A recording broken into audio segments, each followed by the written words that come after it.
Greetings, salutations, respect, and love. I'm Scott. You're in the Prog Corner, and today, oh boy, don't let that screen kind of throw you off. It says Patrik, but we have both Patrik and Fedrik from Ritual in the house. How you guys doing today? Bonus. Yeah. All the way from where are we? We're at my home. And we're in Sweden, right?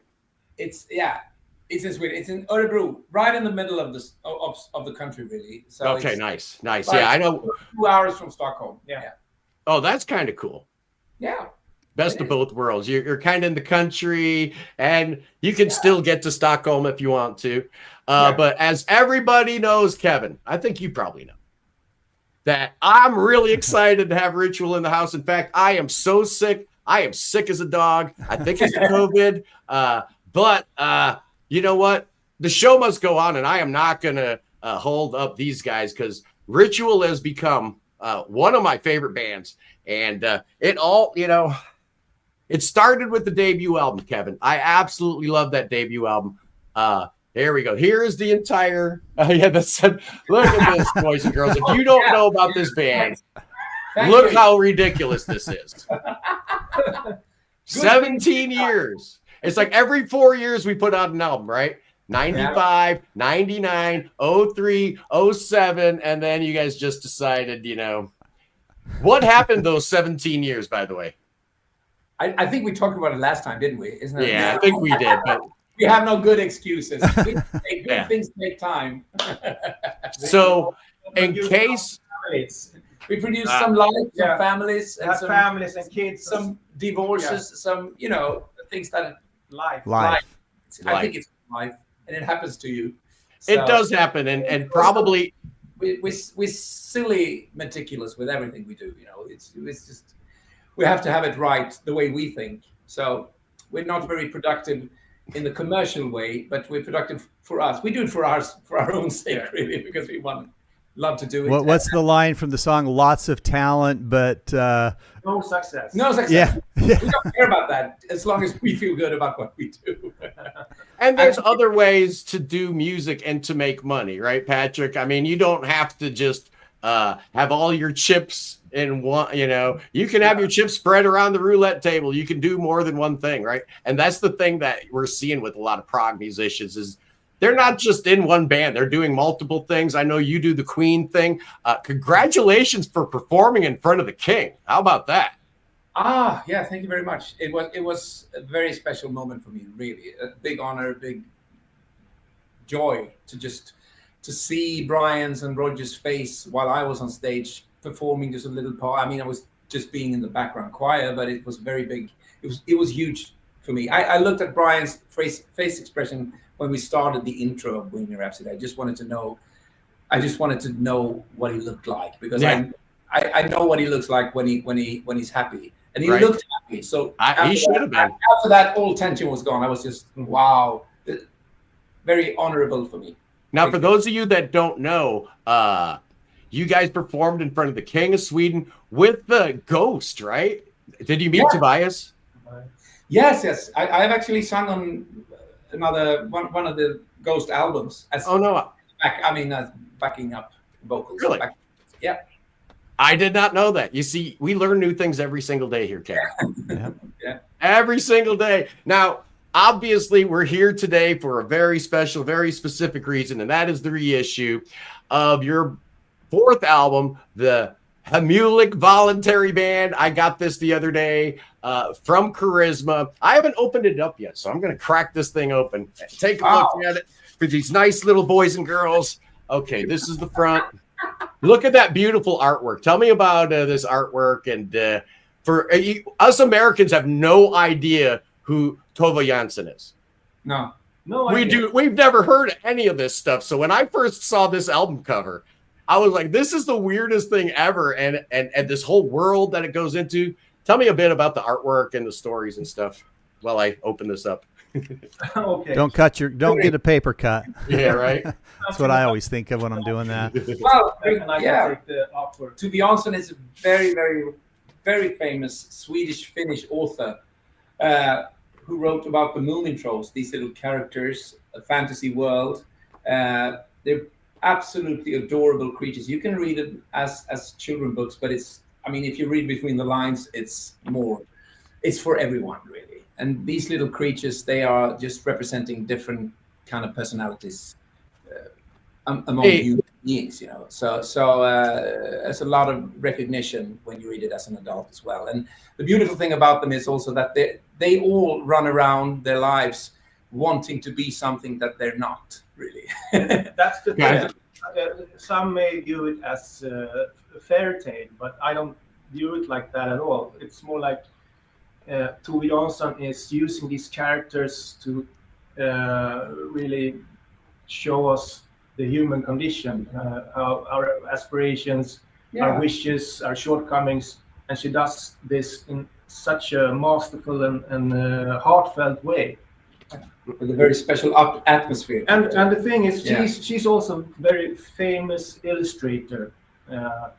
That's really how she began her career. And her own drawings of the moving characters are very iconic, very special.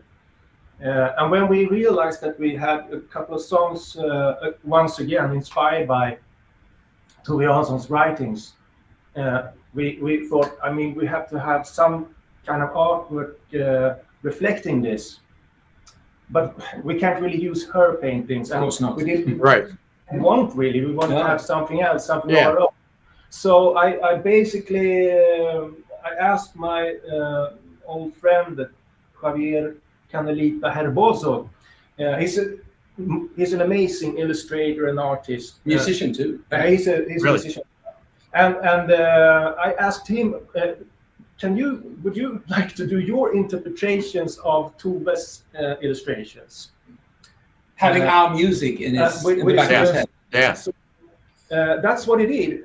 He basically did his interpretations, his drawings of her creatures. Yeah. So that's what you see on the cover. That's he drew us basically as Hemulans. You see us? Can you recognize who's who? Well, there are four of y'all here, so I'm guessing. I'm guessing that's John. Yeah. And then I'm guessing that's probably you, Fredrik. I can't tell. Is that a 4-string? Don't mind the strings. Don't mind the strings. And then that would be Johan. Yeah. And that would be Patrik, I guess. Oh, yeah. Speaking of which, are John and Johan upset that they're not here today? Yeah, of course. Oh, I feel bad now. We should have invited them. Maybe I'll put the link down in the thing so that if they want to show up, they're more than welcome to. To John and Johan, I'm sorry, it was just an oversight.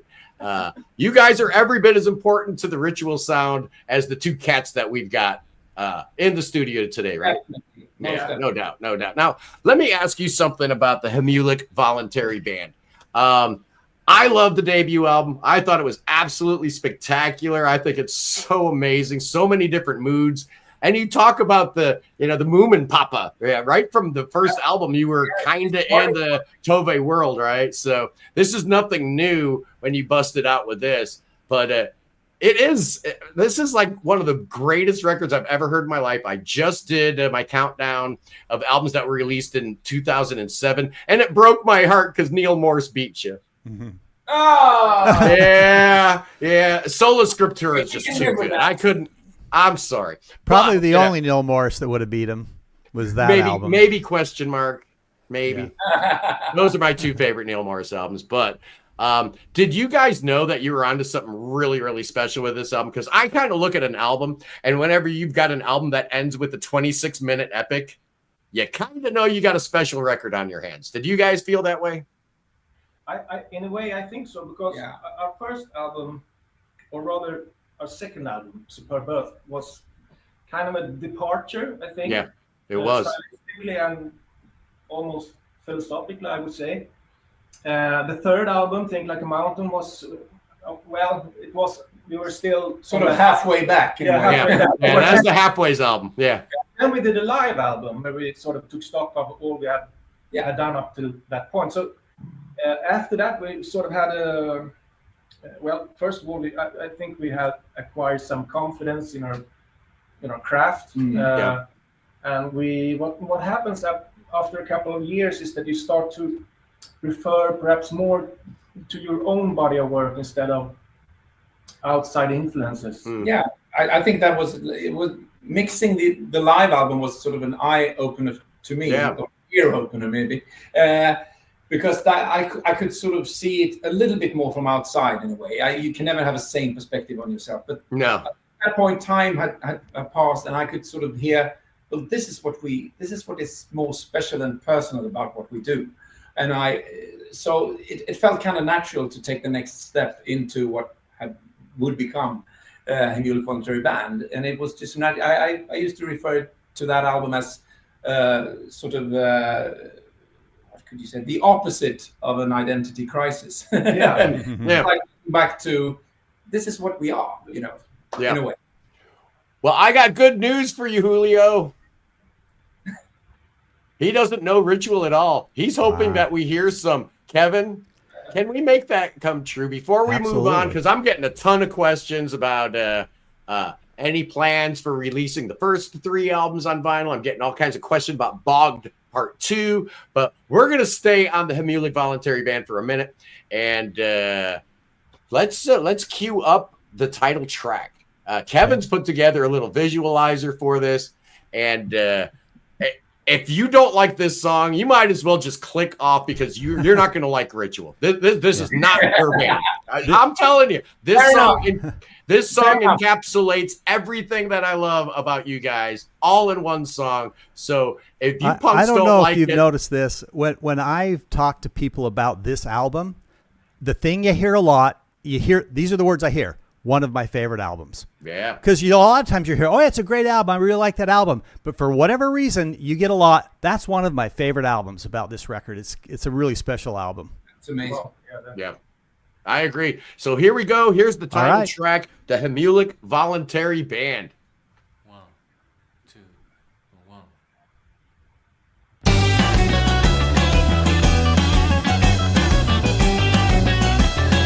I'm turning the volume up.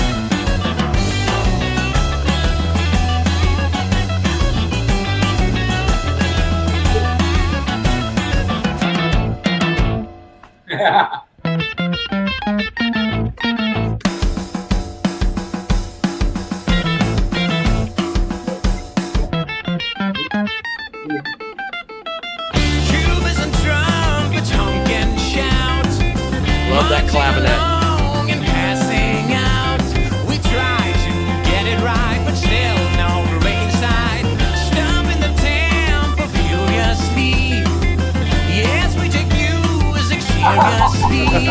It's one last melody, insanity when it's madness. What we do, really. We're the Hemulic Voluntary Band. We're ready to play.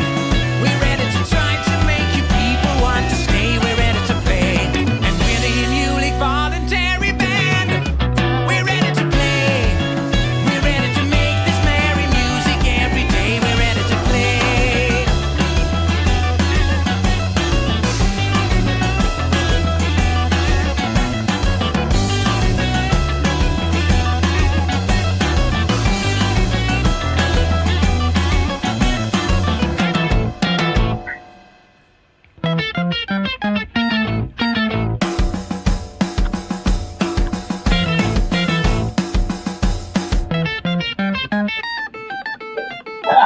Any occasion, any day. With or without you, we will play. For just a minor fee, we dress respectably. Plenty of talent, no success. There we go. Plenty of talent, no success. Like obsessed. What is that woolly soul? It's only rock and roll, but the feeling can be confusing. Got to remember, 17 years, people change. We're ready to play. We're ready to try to make you people want to stay. We're ready to play. And we're the Hemulic Voluntary Band. We're ready to play. We're ready to make this merry music every day. We're ready to play.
about the bouzouki.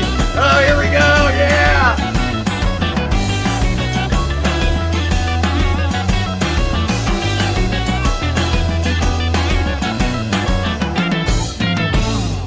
Oh.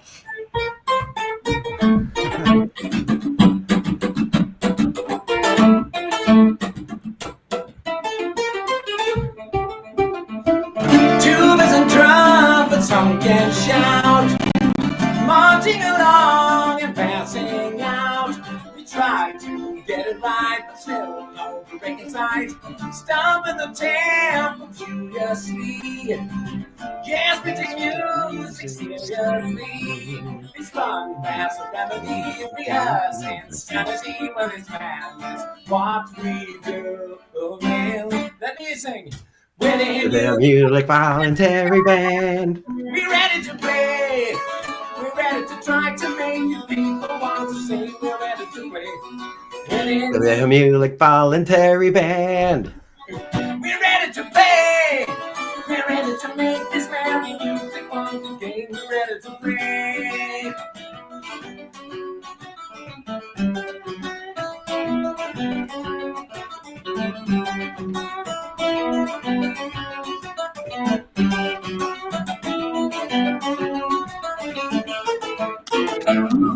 Oh, thank you guys. That was amazing. That was absolutely amazing. So cool, so cool. Thank you. Is that the dreaded bouzouki, Fredrik? Yeah. This is the dreaded bouzouki. It's the Irish bouzouki.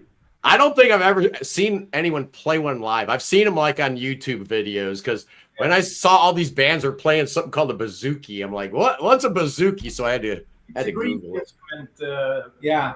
The original bouzouki is a Greek instrument. A beautiful sound. It was picked up by Irish folk musicians, and they sort of developed a new version of it. Ah, It's very, more, very cool. More Celtic sounding, more Northern European sounding. Yeah. Yeah, absolutely. I totally hear that. But, it definitely ties right into some of the folk elements of you guys' music. And that, I hear all the time people like, oh, Ritual, they're just like a Gentle Giant meets Yes with a dude that sings like Freddie Mercury. There's a whole lot more to Ritual than that. But Tell me what. If that were it, that'd be enough for me, though, to be honest with you. I don't that's really not need exactly a whole lot a more. slam. That's a pretty good Yeah, compliment. It's hard to have the same perspective on yourself. It's really, we've had some years now trying to create some same perspective on yourself, but it's just very hard, Yeah. Well, really. I mean, it's mentioning those bands, Gentle Giant and Queen. It's Of course, well, they're heroes for us. Yeah, so they're for us, heroes. it's just So- like, wow, thank you. But And you see- that if it sounds like Queen and Gentle Giant had a baby. Yeah. Like baby sits for free. Yeah. nothing wrong with that either.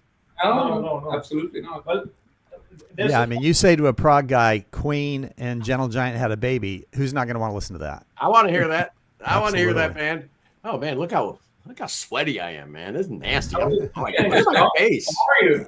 Are you managing? Man, I'm all like, I'm a wreck here today, guys. I'm gonna go hatless. I keep getting like the chills, and then I get all hot, and then I get all cold. It's just it's terrible. It's absolutely disgusting. But yeah, there were some questions about if it's available on all formats, and yes, it is available now on Karisma Records. They've got a US shop, so don't feel like, oh, they're a Norwegian label, I'm gonna get screwed with shipping. You will not get screwed with shipping because it goes via Karisma US if you're ordering here in America.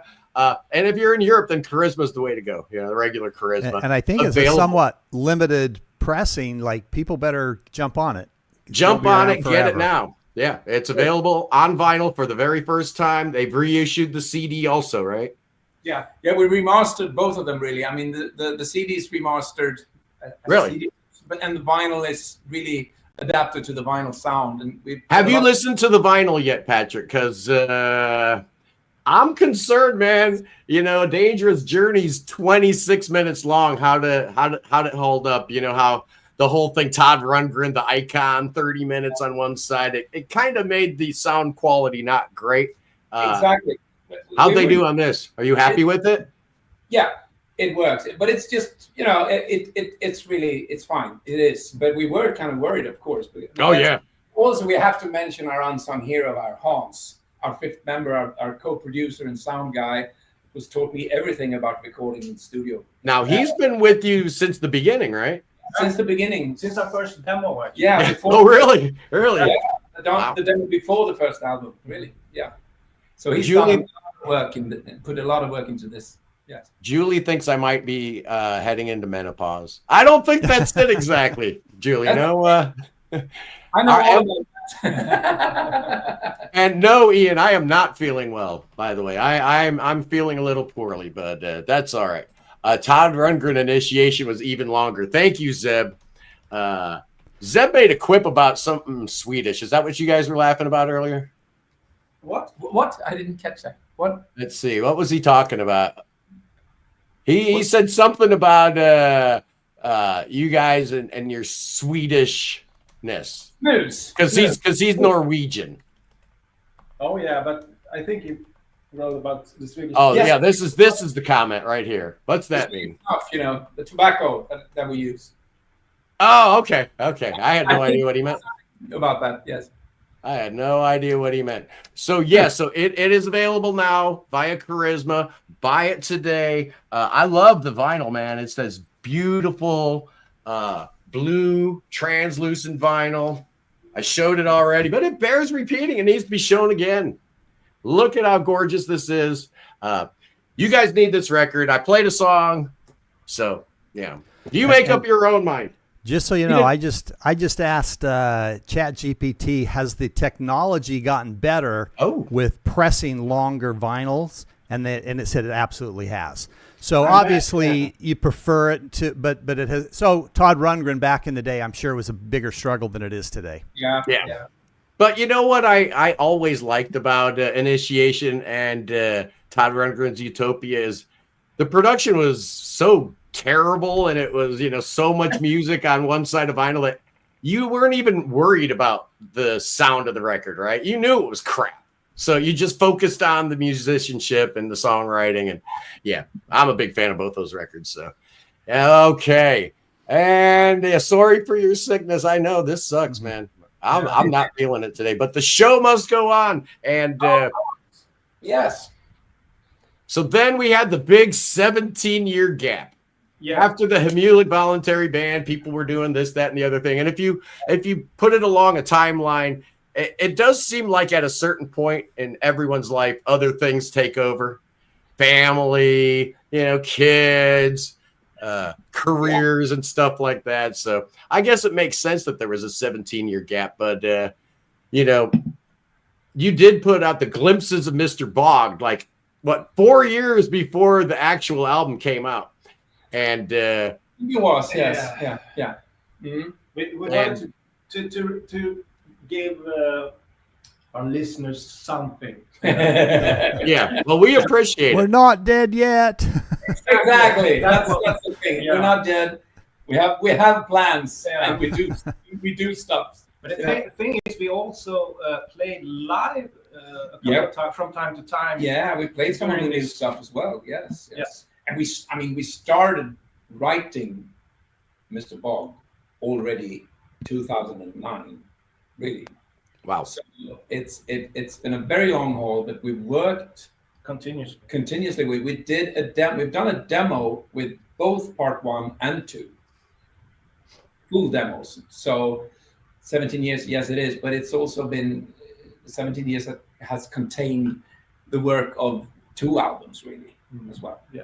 So, and we're working continuously on part 2, and we're very about it. It's going to be very different from part 1 in many ways, because we're following a storyline, and I'm not going to give away anything, but it's very exciting. We're very excited about the project. Rough estimate when you think it'll happen. Yeah. Next year, maybe. Hopefully. Next year is Possible. still possible. As long as it's not 17, we'll take 24. Exactly. And we'll deal with it. And also we have Well, I can't say too much right now, but there's something else coming up as well. Yeah. Other things cooking. Things are in the works. Well, it's exciting because, you know, in the past you were dealing with Musea or Tempest Fugit, you know, nice little outfits that do good work and whatnot. But Karisma's kind of got it going on right now. So you're kind of in the right place. Yeah, we're very happy about that. Really, Feel at home. Yeah, it was a lucky stroke for us. Really. Yeah.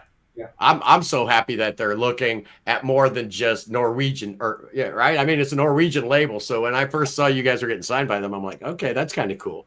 But then I remembered they signed they've signed bands from all over the place. There's, I think, like some Venezuelan band or so. They got bands from all over the world on that label, I guess. But I'm pretty stoked about it. And we were talking about Ritual, the Hemulic Voluntary Band, on vinyl for the first time. I remember about a year ago, Kevin, I did an episode, the 10 albums that absolutely positively must be on vinyl, and it's absolutely killing me and making me want to cry that it's not available on vinyl. I think I had this album at number 1, Hemulic Voluntary Band. It just broke my heart that I couldn't get it on vinyl. So yeah, I was a very, very happy man. So now we've got questions about the first 3 albums.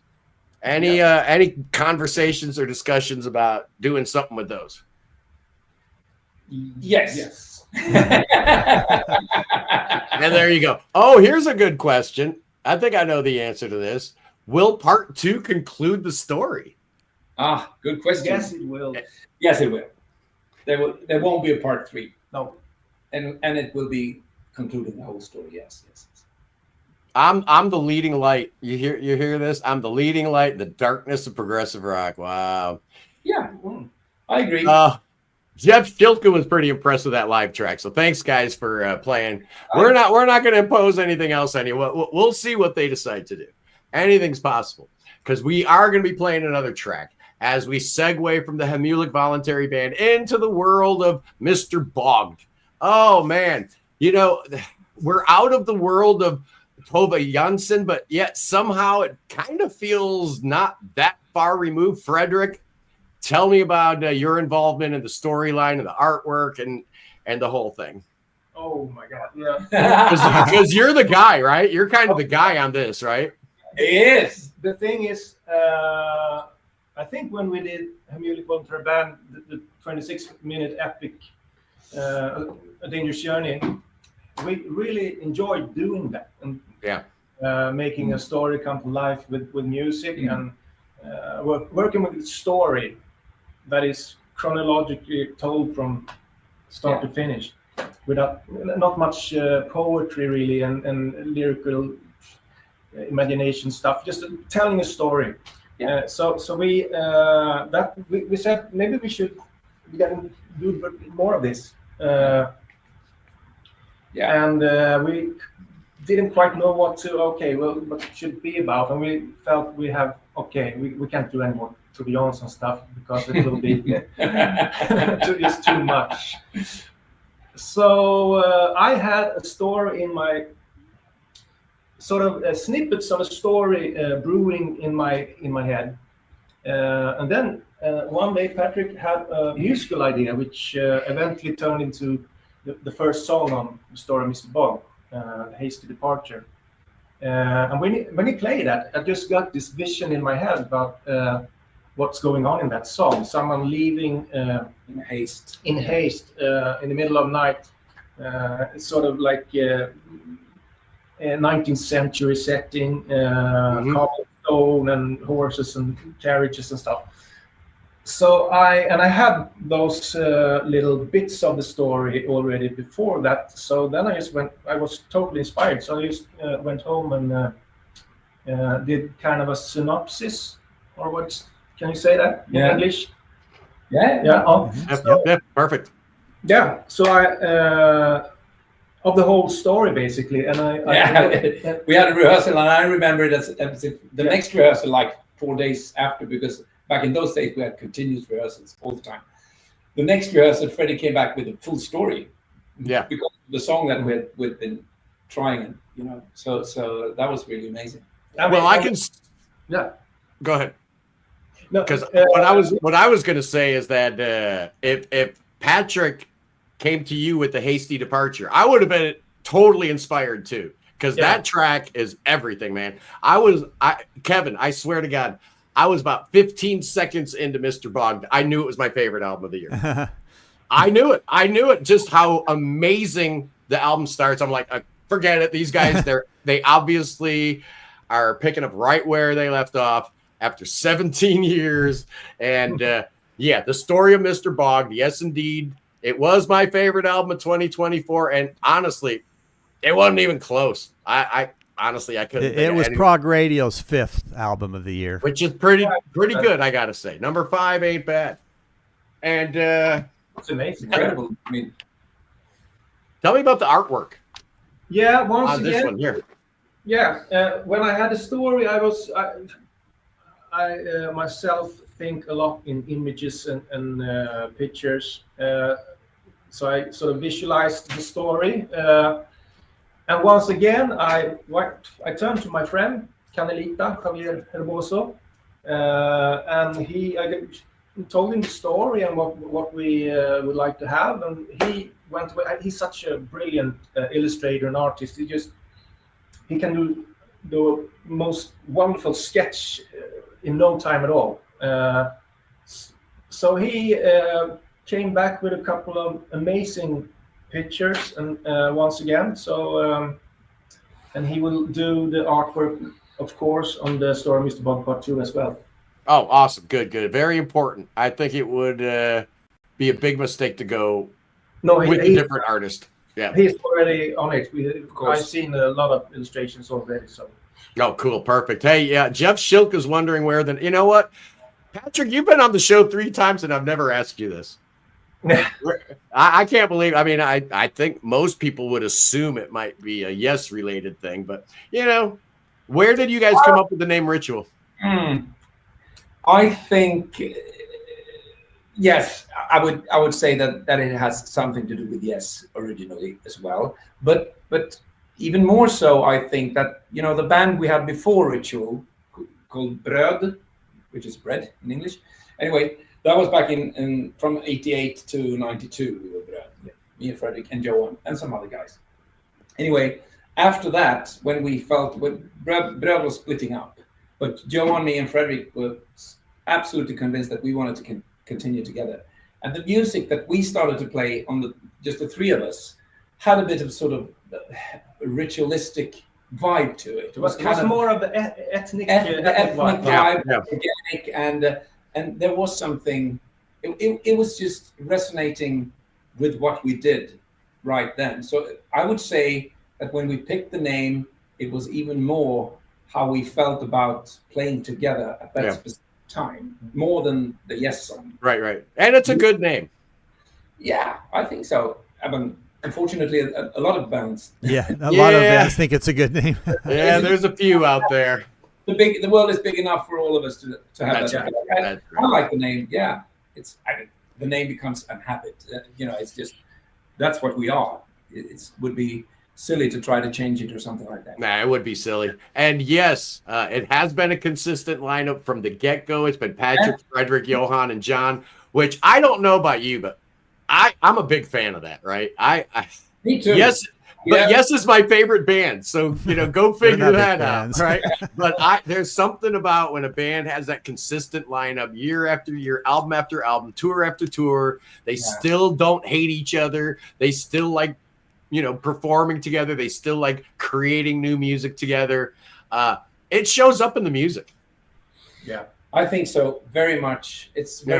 Ritual has always been very much about camaraderie, and we've always been, we love each other as brothers, and just to meet up. These days we don't meet up physically as often as we would love to, but life is that's life. But every time we do, like last summer when we met up to and rehearsed and everything for the night of the Prog, it was just like it's such a good vibe. Oh, and you guys were on fire that night. Yeah, I wasn't there, but the YouTube videos definitely show a band that was locked in. Yeah, we were really sort of it was a lot of energy. You were good that night. You were on fire that night. You were. felt very good. Yeah. It was amazing to It play was that kind nice. of big crowd again. We hadn't done that for a long time. Yeah. It was beautiful in many ways. And you were with a lot of your friends too, a lot of bands, you know. And that's got to be part of the fun of doing that, is the camaraderie with the other bands and musicians and stuff there, right? That's what music is about. Yeah. I mean, music is love for me. Yeah. And love is life. So Absolutely. So, little kiddies, in case you haven't heard, we're going to be playing a track off the Story of Mr. Boged. Even though today is all about the Hemulic Voluntary Band, I don't care. There's some people out here who don't know Ritual. So we're going to play the music video from the title. It's not really a title track. It's the Chichikov Boged song. Yeah. So it's the kind of sort of title track off the latest Ritual album. This is an actual music video, kiddies. Karisma actually sprung for a music video. Oh, yeah. I'm surprised. Yeah. No budget. No budget. No budget. No budget video. But it looks good, though. So we're gonna play that now. And It looks good, and I think it shows that band camaraderie you're talking about. There you in go. this Yeah. video. Fredrik's done the editing. Totally. Yeah. There you go. He's the visual job. one. Yeah. good job. I might make this. After parting ways with the owl man, Boged felt strangely satisfied, surprisingly revived in the rosy morn. And we leave him there for a while to take a trip into the past, to when the dice were cast and a child was born.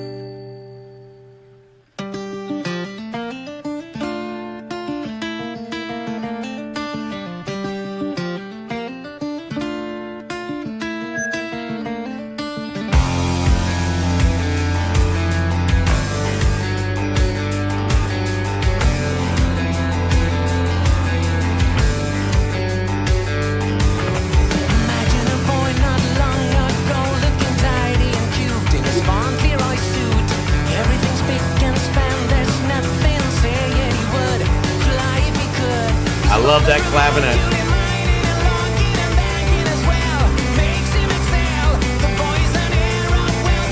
And one of the best choruses you're ever going to hear. Love it.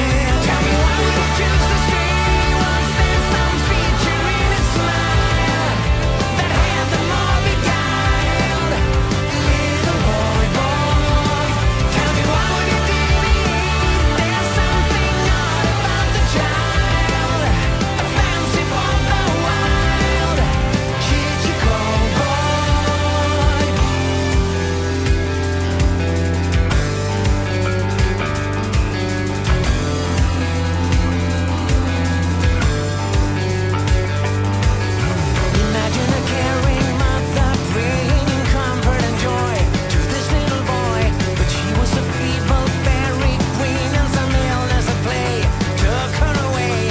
There isn't always time for tears and the boy grew older.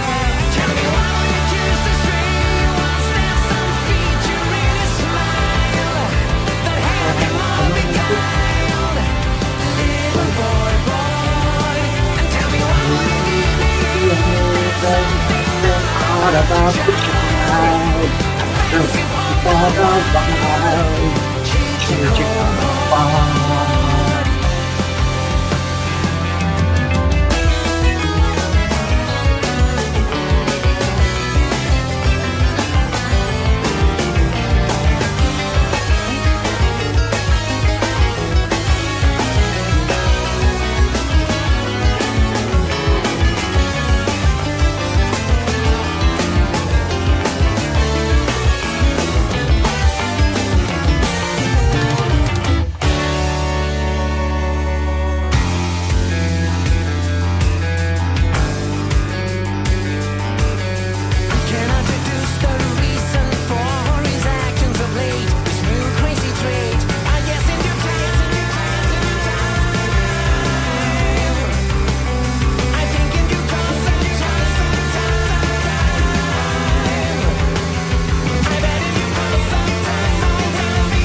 narrative at hand, to the deviating man and the open road.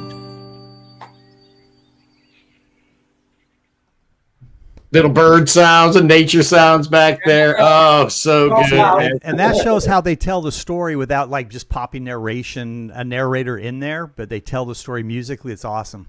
Well, I love it. I mean, it starts out with like a narrator kind of telling you exactly, let's see what it said. After parting ways with the owl, right? And so he's setting you up. By the way, that owl song. Yeah. I love that owl song. That owl song kills me every time, man. Oh, so good. Anyway, so let me know what you guys thought of that one in the chat, because I don't know about you, but that was my favorite album of last year. And nothing's changed. If I were to go back, you know how you look back at your rankings, and they changed so much. That's never going to change. It's like my favorite album, 1973, will always be Tales from Topographic Oceans. Nothing's going to change that, right? And nothing's going to change my love for Ritual at all. So people are asking about a potential live gigs once part 2 comes out, maybe doing a complete run through live. That's a great idea. What do you guys think? Yeah, I would love Yes, of course. That would be difficult. That's very yes, a challenge, yes, but a dream that we will make come true, because we have to try that. I mean, it's all about challenges. We have to take risks. We have to do things that we barely can do. You know, that's what it's all about. And to do that, the whole thing, the whole shebang. You know, part 1 and 2 back to back. But it would be very interesting. I don't know if it would work publicly, but it would work. When I saw Jethro Tull back in the 70s, when they did a passion play from beginning to end, they end it, and then he goes, and now a little thick as a brick, and then thick as a brick, beginning to end. So there you go. Boom. I mean, you have to have that ambition, I think. And just win or lose.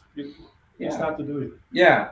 So here's the set list right here. I'm helping you out right here. Here's the set list. You do all of part 1, then you do all of part 2, then you go backstage, hang out for a little bit, and you come back with the Big Black Secret and Typhoon's Decide and call it a day. That sounds like a show to me, man. I'm all in. I am all in for that. You can be a tour manager. Yeah. There you go. I'll be your agent. No problem. I would be good for us. Yeah. Besides writing, recording, arranging, doing all the stuff that you guys have to do for Boged Part 2, what else are you doing? Anything fun? Are you like having any fun? Are you going on vacations and seeing the world? Or are you just so locked in on Boged Part 2 that you're not stopping and smelling the roses? If we would have been totally locked in, it would have been ready by now. So that's the issue. Yeah. So no, there's a lot of things going on, and I'm working professionally as a musician and artist and singer and guitar player. So I'm sort of all over the place doing a lot of different things. Of course, and this autumn I will be a lot in Spain touring with a big Queen production thing. Oh. Queen are you with Mighty Queen or a different Queen production? No, I'm not with Mighty Queen. That's my own tribute band, and Fedrik is in it, Mighty Queen as well as a bass player now and then. But no, this is a big production, Spanish production, traveling around doing concert halls. Yeah. Now you and Fedrik have worked together in other projects besides Ritual or the Queen projects, right? You were on a couple Kaipa albums, weren't you, Fedrik? Yeah. I think it's 4 or 5. Is it 4? Wow. Yeah, I think Angling Feelings was the first one, and then the following 2 or 3, and then there was a gap where I did other things, and Hans didn't. He played flute by himself. I sat at home very sad playing. No, but then we got in contact again, and he wanted me back for the latest album. It was really fun and challenging. Funny story about the last Kaipa album, Patrik. Yeah, I was talking to Hans and had him on the show. We're talking about the latest album, which I can still not pronounce. Summer Grinning Seuss. Oh, how was that? That was very good. Okay, thank you. But there were like a couple points where I'm like, this is weird. I've never heard Patrik strain. I have never heard his voice like not quite being there. And I asked Hans about it. He's like, that's because that was me, dummy. And I'm like, wait a second. What? You guys sing similarly. Have you noticed that? Not really. Not in my estimation. We don't sing similarly, but we sort of sing in the same register, you know. Yeah. It's quite high, and it's sort of that because that's how he writes it. He likes it that way. And you know, Hans is doing a lot of singing. He's always on all the albums that I think it's 10 albums that I've been singing on, and he always sings one song, one whole song, and then a little part here, a little part there, and and he's also doing part of the backing vocals always, you know, with me, Alina, and him sort of mixing our voices in the back. So let's see, we've got his voices there a lot of times, really. Yeah, it's been 10 records. So Keyholder. At first it was Notes from the Past. Yeah. Notes from the Past, Mind Revolutions, Angling Feelings, in the Wake of Evolution, Pit Jar, another one in Swedish that I can't pronounce. Children of the Sound. Yeah. So was that an awkward moment when you said to Hans, man, it was the one time Patrik really didn't yeah, what's up with that? He was like, how dumb are you, man? You know I sing on these records, right? It's right in the liner notes, right? What did he say? Basically about that. He's like, how did you not know? How did you not know? I thought you were a fan of my band. You claim that you've heard every album and that you love my band. How did you not know that was me singing? I don't know, man. I don't know. It happens like that sometimes. I love honesty. That's refreshing. Yeah. Well, you know, honestly, I was happy because I was thinking, oh man, my hero's losing his voice. Right? It's like, oh man, because I'd never had that feeling like, oh maybe Patrik don't have it no more, bro. Right? Maybe he's lost it. Eventually it will happen, but you know. So far, it's still there, and I'm very happy with that. You know, I'm not 54 anymore. Right. Yeah. That's all right. Hey, John Anderson's still making it happen. Yeah. You know, and that's so individual. I mean, if you compare singers about the same age of each other, I mean, like if you compare David Coverdale with Glenn Hughes, they're about the same. And you know, I mean, originating from the old great albums from the 70s, Glenn Hughes sounds exactly the same. I would say exactly. And but for every success story, we've got an Ian Anderson. Yeah. That's so sad. Yeah. It is sad. Yeah.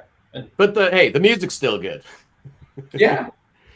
The last three, I like the last three Jethro Tull albums. I thought they were really good. Kevin, what do you think about Jethro Tull's last three albums? I agree. I thought they were pretty good. I saw him live not too long ago. He actually had another guy sing most of the songs. No way. And then that way he could save his voice to just do a couple of the songs.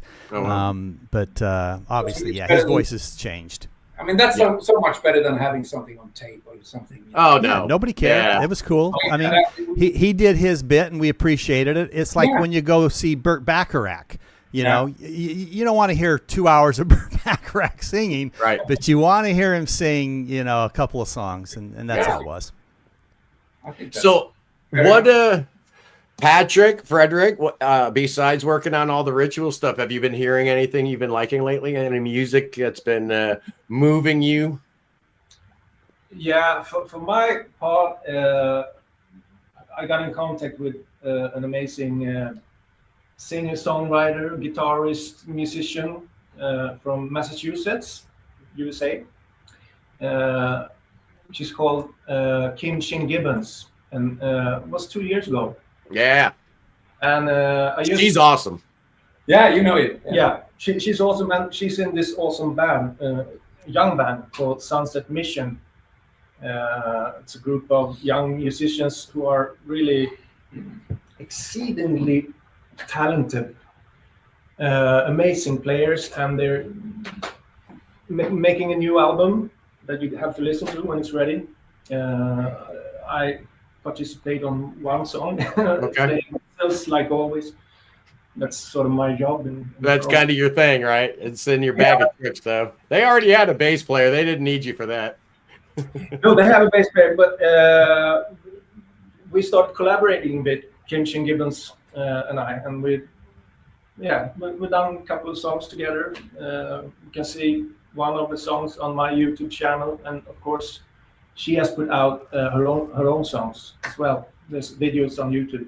Yeah, I seen you talking about her, so I went and checked her out. Yeah. Super talented, talented, and she seems really cool too, which is important because I'm sorry if I'm going to be spending 180 hours in a recording studio, mixing, mastering, laying down tracks. It would be nice if the person I was working with was actually kind of cool, and she seems really nice. She's super nice, and we've been friends for about 2 years, and it's so amazing that you can do this collaboration. We have never met. I mean, we have phone and we write each other, and we can do songs together, and it's amazing. The thing is, the first time I heard her sing, it was like something that rarely happens in one's musical life. I was so deeply moved by her voice. It just resonated. I started crying almost. Something special there. So in contact and. We've had artists on the show where the first time they met, kind of remotely in person, was on the show. Yeah. They're like, "Hey, nice to meet you. Nice to meet you." I'm like, "What?" Well, yeah, we had Agropelter on, and they never met each other. It's so weird. Jonas Reingold played bass on it, and he'd never met Kai Olsen, who was, I guess he is Agropelter. Have you been spending time with that album, Kevin? Yeah, that Agropelter album. Absolutely love it. Man, oh man, it's getting better with every spin. Yeah. It's one that does not get old at all. No, I knew I liked it the first time I heard it, and I liked it even better the second time. But now I'm on to listen number 30 or 40, and I'm thinking it's unbelievable, and it may be the debut of the year. I agree. It's a great debut. Truly, truly, truly. Oh, boys and girls, we had a good time today. Fredrik told us about stuff he's been listening to. Patrik, anything that's caught your ear in the last few months? Well, to be absolutely honest, I'm so much into music professionally. I mean, as my work, as my profession, that when I don't do that, it's sort of nice not to listen to a lot of music. I listen to a lot of jazz, really. I listen to a lot of when I cook, which I'm just about to do very soon. After this, I'm gonna cook to Fredrik and my wife. Oh, nice. A lot of French jazz and a lot of that kind of stuff because it gets me into a certain mood and sort of close atmosphere. So I like to have music sort of in the background like that, and then also I'm sort of I mean, you're a weird guy, Scott. Tell me something I don't already know, Patrik. Tell me something. Most loving way. Yeah, I was saying. I'm also a weird guy because I sort of constantly have the ritual things going on in my head, that we're working on now. It's just spinning all the time, little things, and I do small, notes on my, audio notes or visual notes that sort of. So I think in a way I get sort of exhausted. So I'm not really looking for. I'm not really. It's like the postman going for a walk on his day off. Yeah. It's a bit like that, to be honest. I can't see. What is that? They were crying about Ring Van Mobius breaking up, and I got good news for you, Ring Van Mobius fans. They put out a surprise final album number 4. They knew they were breaking. They'd already broken up when they recorded this album. It's called Firebrand. It's 3 songs. It comes out on Apollon, I think in September. So, yeah, you people crying about Ring Van Mobius. Yeah, I'm talking to you, Peter Jones. You won't be missing them much longer. The new album is absolutely astounding. Whereas the last one was kind of like all over the place. Very experimental. Easily my favorite Ring Van Mobius album. But the new one, this 4th one, they're just going all in on it's like 1971 all over again, and they're just going for it. There's no pretense of artisticness, and they're just being prog rockers, man. I absolutely adore it. It's genius. It's like if Peter Hamill joined Emerson, Lake and Palmer. It's amazing. Wow. Just amazing. So Scott, what album would you recommend that they listen to that's kind of come out recently while they're making dinner? Well, you know, I know the one I would recommend. Oh, you got something? Okay. I would recommend the new Discipline album. He says he likes jazz. There's some nice jazzy moments in that. It's such a listenable album. Pop that one on while you're making dinner. What would you have, Scott? That's a good call. Although some people are complaining about the new Discipline perhaps being a little bit too downbeat. I love it. I think it's amazing. That's why I say while you're making dinner. That's the perfect way to listen to that. That's cool. It should be a little bit back. Yeah, cool. Dinner music. Okay, let me think here. Okay, let's go with I got it. Diego Petrini, La Materia del Suono.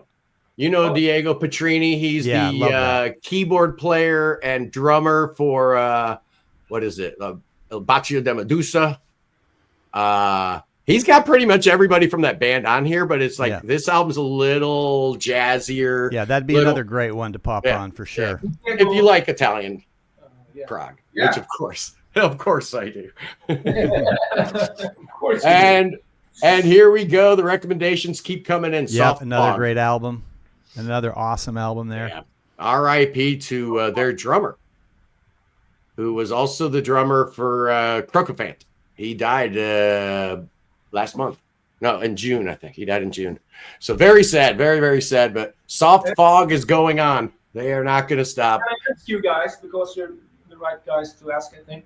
would you consider Voivod progressive rock? Yes, absolutely. Undoubtedly, Voivod is prog. Now, a different kind of prog. Yeah.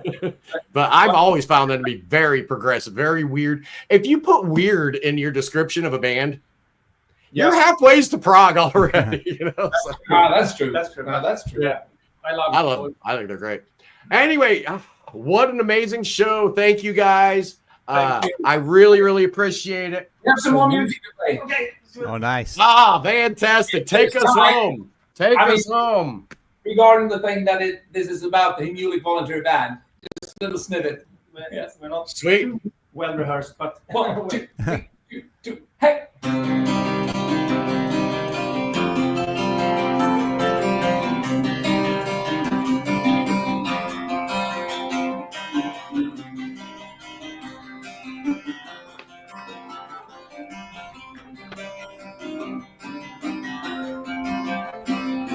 Susanna came walking one morn. She and her cat to sit down on the lawn. This day she felt out of sorts, hating the summer and hating her thoughts. She said, hey cat, you're no comfort. No, in fact, you're quite a bore. But the cat was just like most cats that above all through the door. But Susanna was quite upset, and she saw just a lousy pet.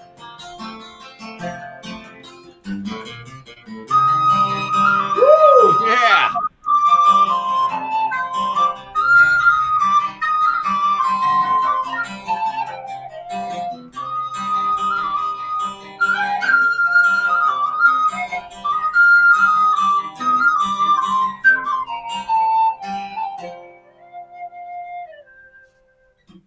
Yeah, a little excerpt from The Dangerous Journey. The start of the epic there, yeah.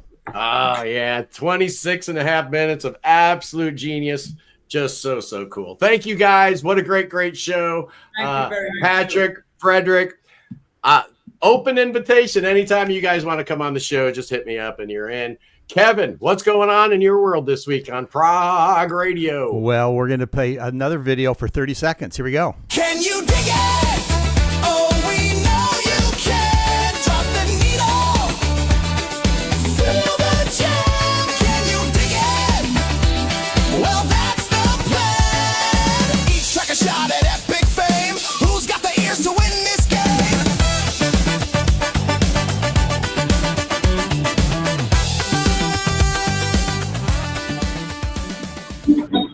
So that's our new game show. We just taped it yesterday, in fact. Oh my gosh, we had so much fun. So we had a blast making it. We air it on Friday, and we basically all try to find songs nobody's ever heard, but yet everybody's going to love. We absolutely keep score. We have a scoreboard. What we need to do is start taking bets. No, there you go. I won't tell. I won't. No spoilers.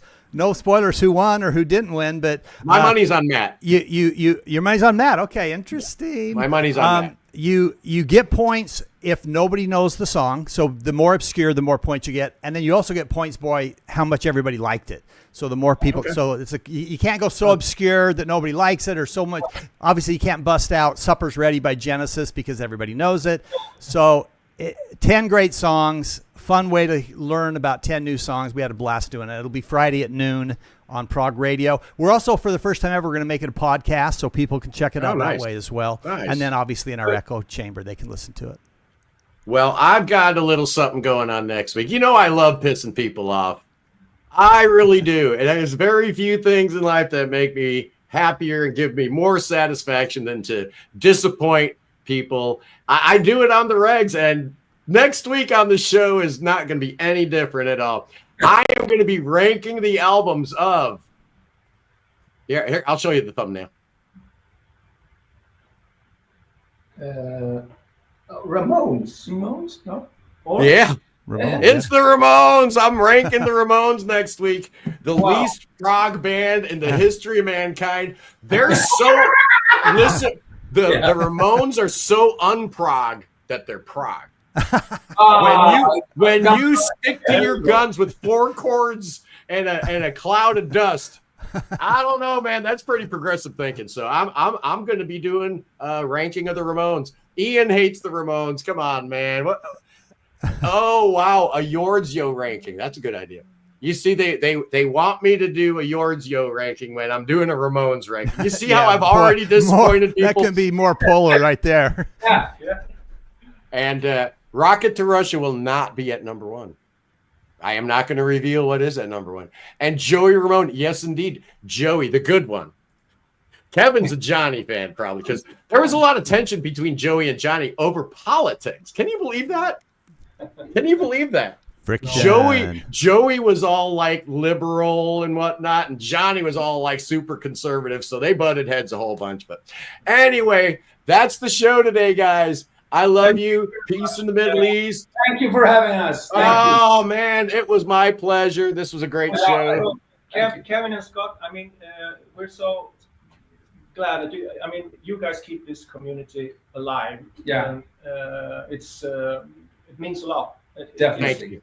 Very important. Thank you. I wish I would have been a better host. Today was a little rough. It's been a rough weekend, but hey, you know, we're nothing if not a bunch of pros up in here. Anyway, boys and girls, free to bet, free your mind, free beer, free Willie, and you know who we're going to save right now. And maybe save yourself this time, Scott. Yeah, I need to save myself. Oh, we got to save that king. Oh, save King Chucky. That boy needs you saving. Oh, yeah. I heard that boy's got the COVID. Bring him to America. Oh, no, that's me. I got the COVID. Bring that boy to America. Yeah, bring him to America to get COVID from you. That's right. And then we can cure him up because we got spells and incantations, thoughts and prayers. I got my prayer warriors working 24/7. Hey, King Chucky. Oh, come to America where Billy Bob's got something else for you. Billy Bob's got the rattlesnakes. Oh, look out. Oh, yeah, the rattlesnake's going to get King Chucky. Oh, he's not as cool as the King of Sweden, but that's all right. Kings are still cool. I love you guys. Oh, we're going to take it home with a little more ritual. I love you guys. Peace. Peace, love, and Prague. Yeah. Goodbye. Bye.